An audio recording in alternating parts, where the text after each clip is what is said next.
as a beekeeper, as you can see, we've got plenty of hives.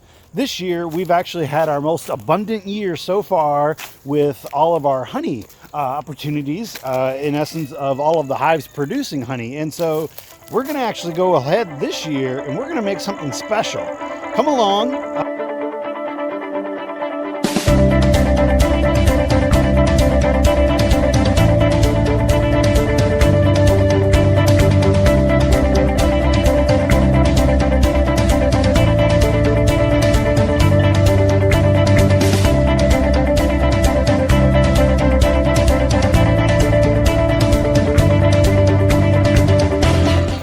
Extra honey this year, we actually want to make something kind of special this year, so we're going to try our hands at making some honey mead. I think it'd actually be kind of neat. It does use quite a bit of honey for the recipe that we're using, but we've been definitely blessed by God this year for the amount of honey that we have gotten, so we want to do that and try something different, you know, because you got to keep learning, you got to keep growing, and each of the hives have plenty of abundance left for their honey, and so we have an abundance still of our own, and throughout selling it throughout the season and doing different things. But you know, we want to make something for ourselves too. We'll probably actually, you know, give this as gifts or whatever as well, but you know, we want to try something, so we're gonna make honey mead. We've gotten most of the stuff, and so we're gonna start.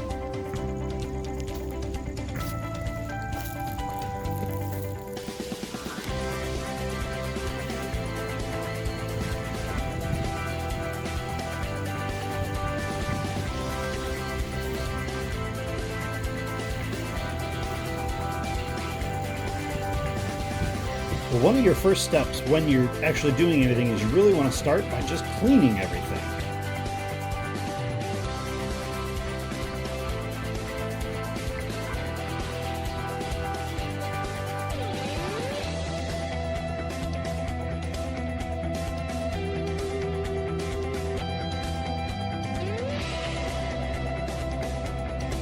Next up, you need to actually sanitize everything, and we got 2 ounces of Sandstar from a friend.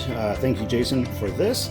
And we're going to take that and we're going to mix it in with just some clean spring water, unopened yet, so that this is actually still sanitary. And the mixture is 6 cc's per gallon. Well, I didn't have a syringe available right now. Actually, I do, but this is easier. So 6 cc's is equivalent to 1.21 teaspoons. And so we are just going to use our little teaspoon here and take 5 of these and mix it right into our spring water. And then from there, we will mix this into, use this batch, this gallon here, as our disinfectant gallon. One of the things I was told about Sandstar is that you can actually reuse it, and then so I did a little more research, and as long as it stays within its pH level and stays within a clear state, you'll be able to reuse this. So we're going to, right now, we're going to mix this in.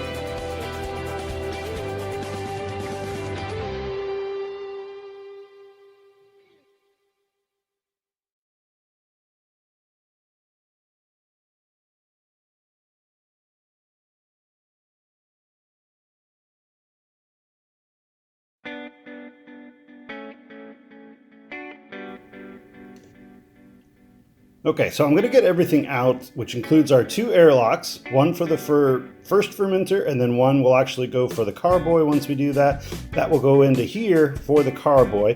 The fermenter itself actually has a hole for it.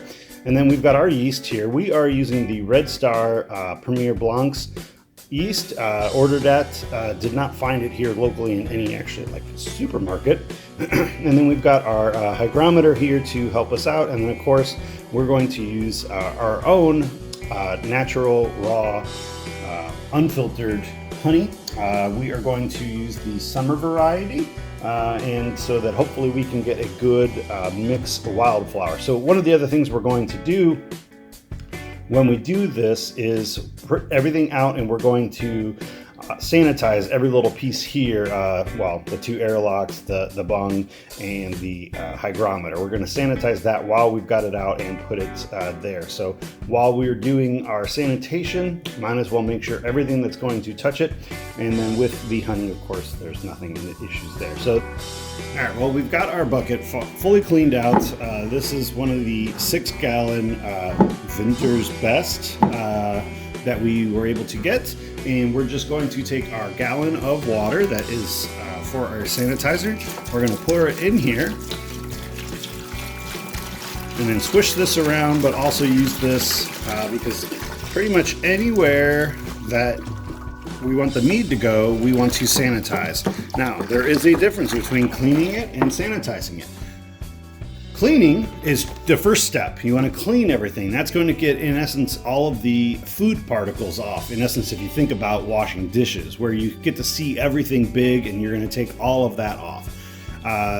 Sanitizing is actually that next step. Sanitizing is going to kill all the yeasts that are bad that we do not want here in our mead, as well as anything microscopic that we do not see. So we're just going to pop the lid on this and give it a good swish and turn it over and to make sure that every little part of this gets sanitized.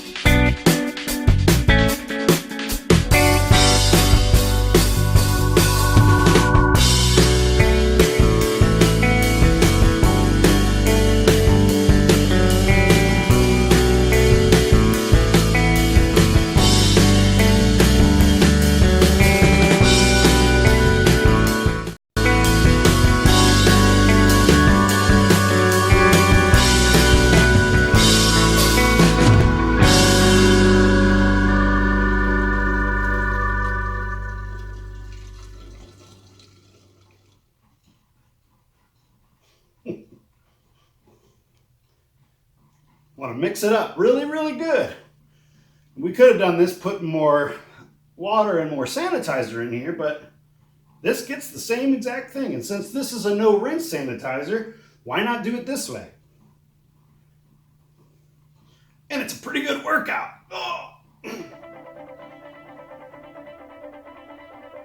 Okay, one of the things that we're going to do is we're going to heat up a little bit of water and help that mix up our honeys.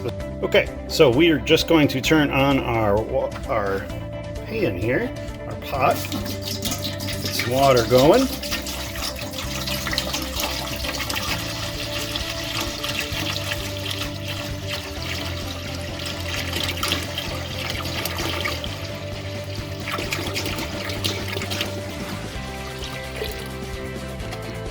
We just want to get this up to about 70-75 degrees, and then we're actually just going to pour in some of our honey so that we can get it started mixing it up, because this will be a lot easier, because remember, honey is very thick, especially this is our fall variety.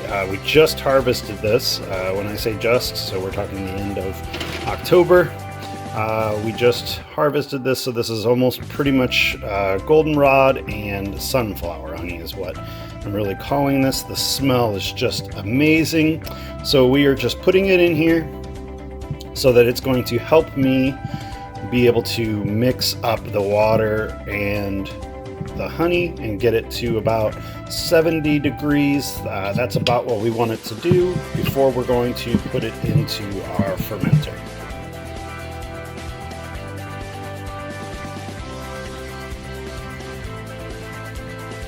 When you're doing this, make sure that you are not going to get this boiling, either of it. For one, you don't want to get honey too hot, and secondly, you don't want to boil this water. So we're just kind of setting it up on a medium right now, so that we can just use this. Do not heat your honey, because then you're losing your vitamins and your antioxidants. Well, I shouldn't say losing, but you're not helping it, as well as taking out some of the raw capabilities.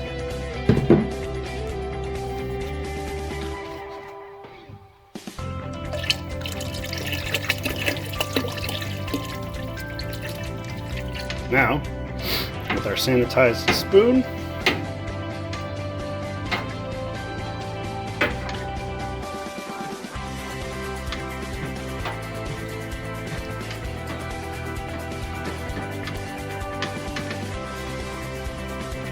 I just picked up this new thermometer yesterday to help me out because it's nice, clips to the pan here. I got this for a couple of different reasons, but this Mead's going to be one reason to do it. I don't want to get it too hot. After just a few minutes, let's check here. We're looking. All right, just under the 100 mark. So we're going to turn this off here. Once again, all we were doing was just stirring this to help mix up. We've got 10 pounds of honey and 2 gallons of water. This is just so that it made it easier for us to get the honey dissolved, because that's really what we want to do here. So we're just going to check a few more stirs, and then we're going to take this and transfer this into our primary fermenter, or first fermenter, I guess is the really term for it. Now that we've got everything pretty much ready to get going in, we're going to start. We're going to actually kind of get this stirred up just a little bit more, and we're going to use this as our base. Well, that was fun.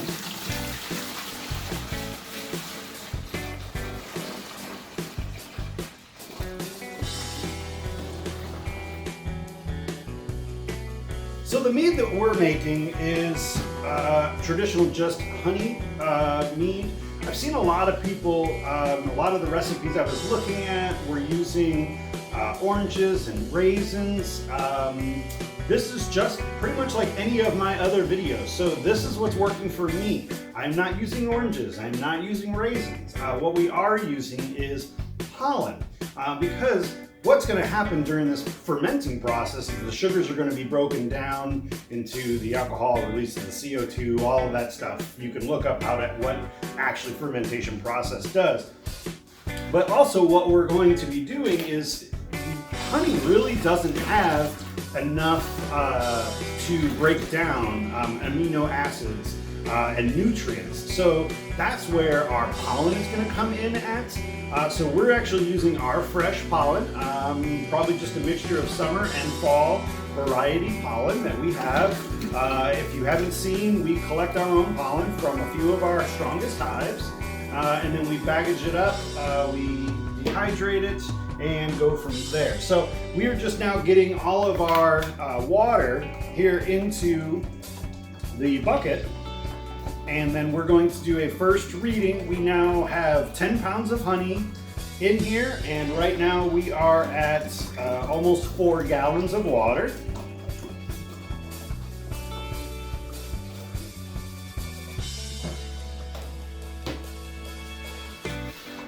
The recipe that I found that I wanted to use calls for 5 gallons of water and approximately 15 pounds of honey. And that's going to get us to the approximate that we're looking for.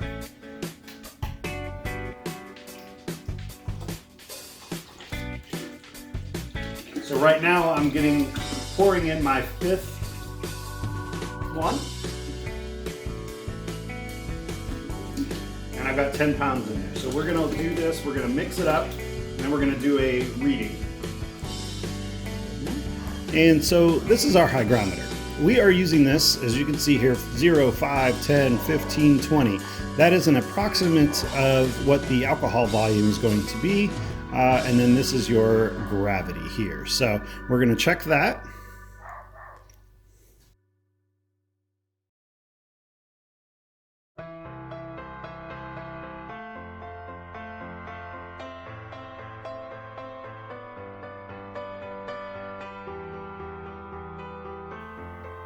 Okay, so if you look right now, we are at an approximate 5 where we're trying to get more. So we're just going to add in our honey.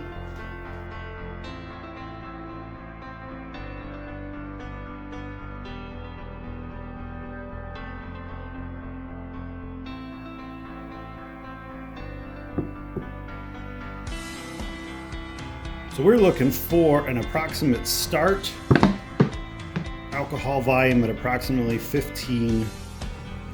So going by the recipe, I am just going to go ahead and put all of this in. If it's a little over, then that's okay. We are looking for a semi-sweet, or actually kind of almost semi-dry, not semi-sweet, mead from ours.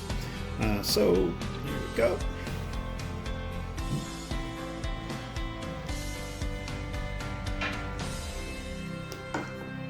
Just more stirs.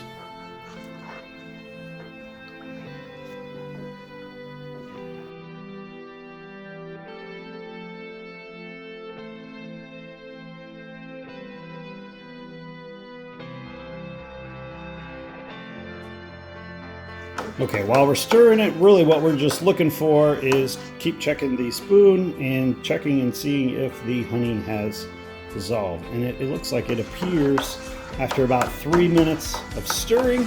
Looks like we are about dissolved. This would have been a lot harder had we not pre-warmed up the water that we used to dissolve some of the honey at the beginning. Disclaimer, as always, this is what works for me. This might not be the exact for you, but I tell you what, you gotta try something. I'm loving this opportunity that I'm getting to try something new. I've always definitely liked my alcoholic drinks. Bourbon is our choice, of course, but Honey Mead has been something that we liked. Getting some honey wine occasionally here and there, but if it's coming from our own batch, that's even better. Okay, so everything looks like it is dissolved, so we're going to let that kind of work its way down.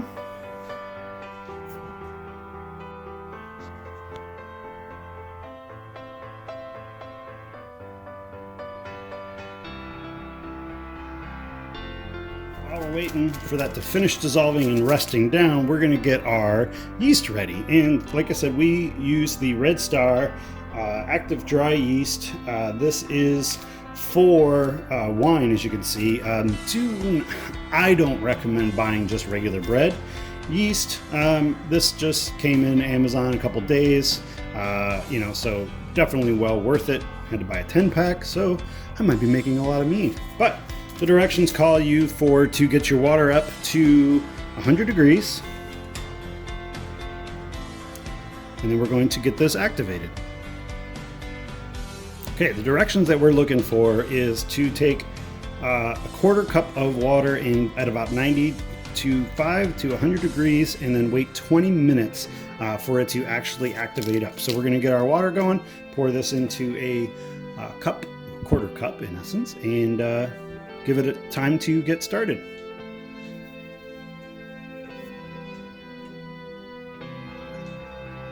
Okay, our water is at 100 degrees, so now we're just going to put a quarter cup.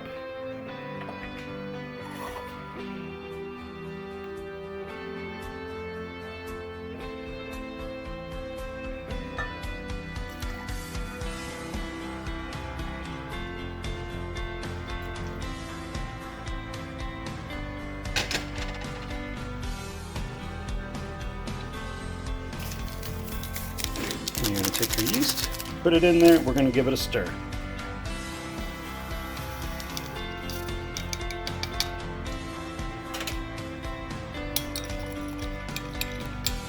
This is going to get it going and activated.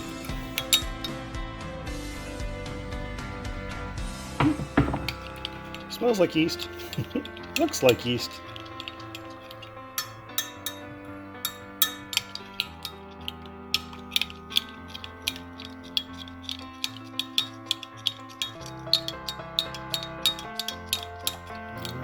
Looks like everything's dissolved.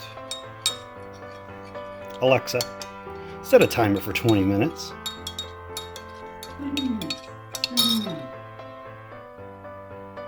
All right, it's time for us to get our pollen out.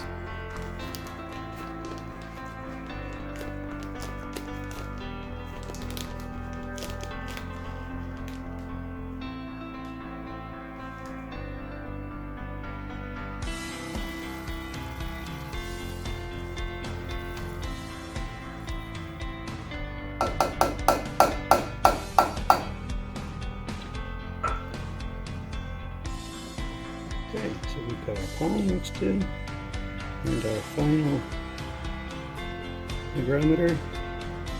It's bouncing right at around 14%. So that is, I'm happy with that. I think that's what we're going to go with, although I've got about another pound of honey. So let's just do that.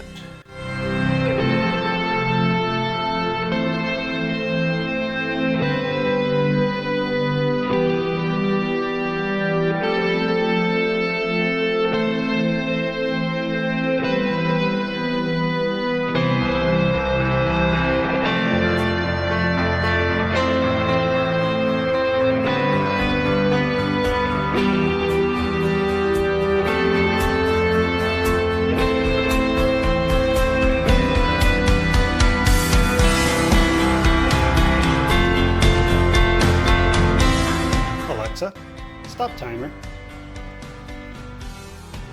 After 20 minutes, we are there. Now we're going to take this and mix it in. We're going to take yeast, mix it in.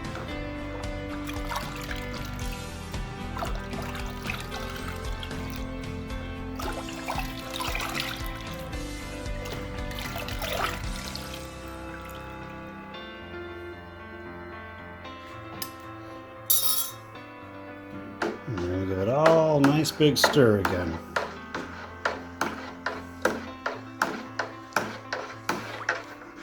Y'all, I wish you could smell this. Oh, just the right amount of sweetness. Honestly, it even smells a little like sunflowers.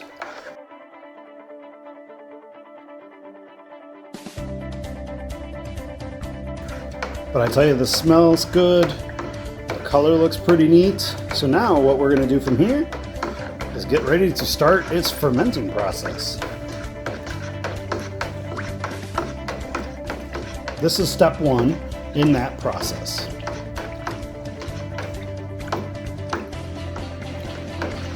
All right, now that we've got it all done, stirred up. Okay, well, it's going good. Now we're going to get our lid on. Close, and we're going to get our airlock ready.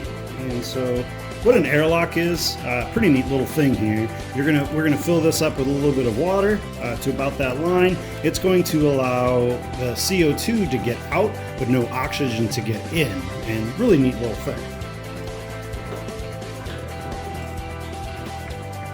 Okay, one of the things I was actually reading about last night was the pros and cons of putting an airlock with its lid on.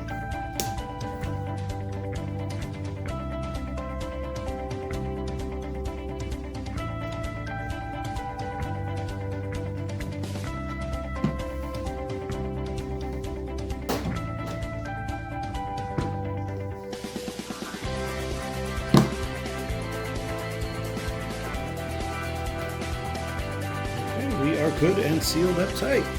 Now, we need to keep it at about 65 to 70 degrees, and we're going to check back in about a week. Well, that's pretty much it for this round and this video. This is step one. Now, what we've got to do is we're literally going to let it sit. We're going to put it down into our utility room. A neat little trick that I saw is to raise it up off of the ground so that the cement doesn't make this colder, interestingly enough, because the plastic will actually make the temperature swing. And so we're just going to kind of watch this bubbler here, the airlock, and start the process for about, I'm going to say a week.